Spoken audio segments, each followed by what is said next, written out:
Պողոսո պատրիարքի այդ հայտարարությունը բավականին պրիմիտիվ էր դարձնում գնահատական ամբողջ գործընթացների, որտեղ բացի դրանից, որ այստեղ լուծվում են աշխարհակահաղական հարցեր, բնականաբար դա բավականին կարևոր բաղադրիչ է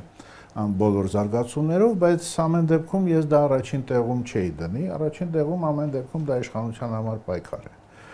Եվ եթե ասենք այս գործիքը, այս կամ այն քաղաքական ուժի համար արդյունավետ չէր լինի,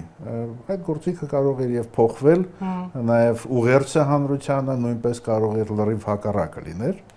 Առաջին տեղում ամեն դեպքում իշխանության համար պայքարն է եւ դա է ամենավտանգավորը, որտեվ եթե ամեն ինչի կենտրոնում իշխանություն պահելու կամ վերցնելու գաղափարն է, դա ամենալուրջ ռիսկերն է